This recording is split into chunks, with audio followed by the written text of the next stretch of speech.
Hi kids, welcome to Summer Sunday School quarantine style. Yes, we are going to continue to meet this way in Sunday school until the day comes when we can all gather again together and learn the Bible lessons in Sunday school with all of our friends and our Sunday school teachers. But until then, this is the way we will meet for Sunday school. And actually, it's kind of fun. I miss you though. Boy, do I miss you a whole lot, and so do your other teachers. But we'll be together again. And until then, let's just do it this way, okay? Last week, I told you that we are going to be learning the lessons from the Sermon on the Mount. And we're going to specifically look at the Beatitudes. The Beatitudes is a word that is a fancy word for blessings. And they are the blessings that Jesus gave when he gave the Sermon on the Mount. Now, Jesus traveled all over with his disciples, and many times he would come upon a large group of people, and he would preach to them, he'd teach them and give them advice. And this particular story in our Bible is when Jesus gave the Sermon on the Mount. In that Sermon on the Mount, Jesus gave us lots of lessons. In fact, one of them is he taught us how to pray, and that's where we find the Lord's Prayer. So there's lots of good things to learn from that Sermon on the Mount, but what we're going to focus on this summer is the Beatitudes, the blessings that we receive from Jesus. So if you have your Bible, you can read along with me. Find in the New Testament the book of Matthew, chapter 5, verse 1 through 11. If you have been in third grade, you received your Bible, this Bible, so you will be able to read along with me. But if you have any Bible, just find it in your Bible, the New Testament, the book of Matthew, chapter 5, verse 1 through 11. And so I will read the Beatitudes to you now. So, one day, Jesus sat on a hillside with his disciples, and he pointed toward the crowds of people who had come to see him. And he said, "Look at all the people. Some are sick, some are sad, some are discouraged. All of them are looking for something."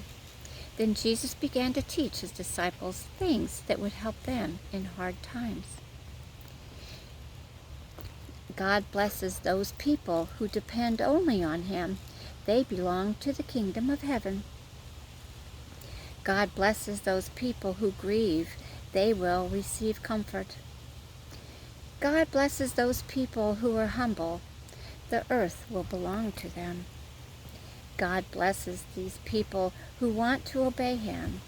More than to eat or drink, they will be given what they want. God blesses those people who are merciful. They will be treated with mercy. God blesses those people whose hearts are pure. They will see him. God blesses those people who make peace. They will be called his children. God blesses those people who are treated badly for doing right. They belong to the kingdom of heaven.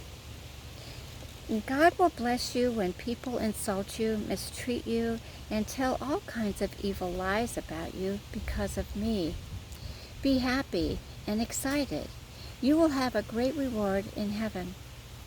People did these same things to the prophets who lived long ago.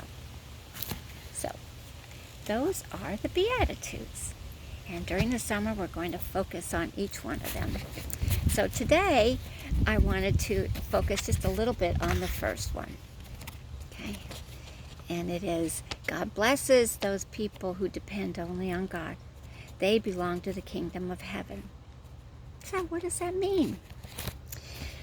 Jesus is saying, blessed are those who know that they need God, for they will find God.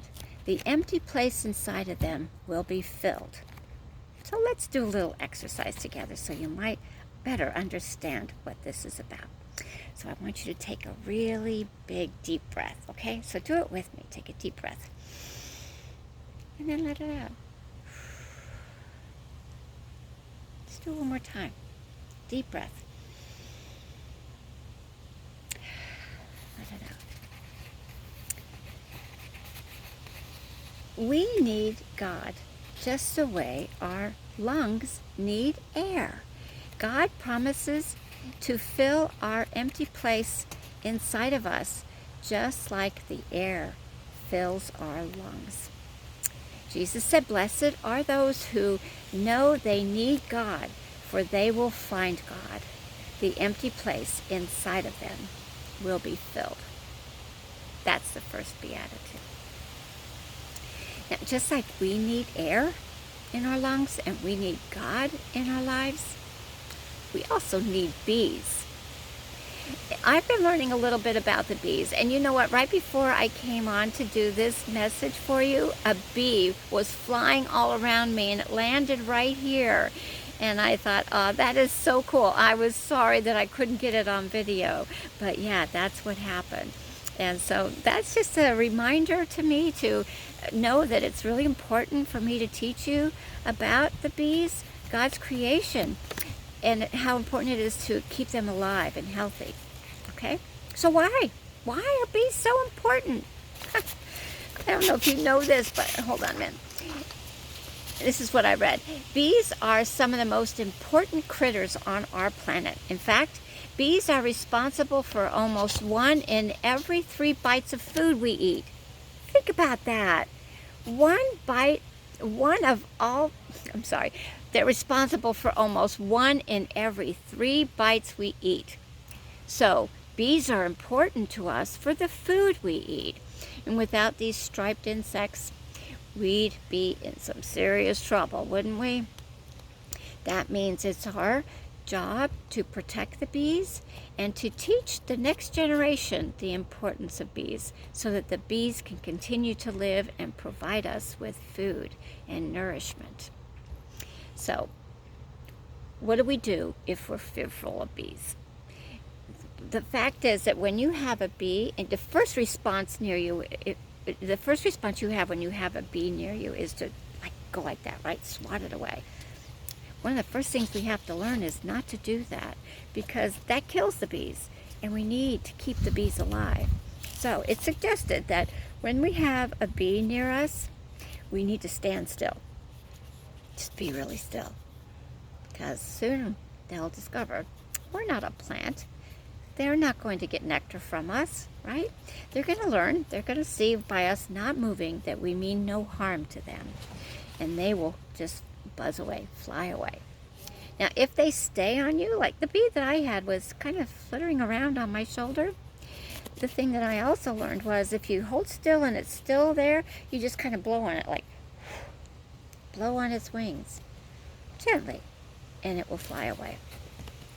Now, if holding still and blowing on it gently doesn't work, then the next thing is to just walk away.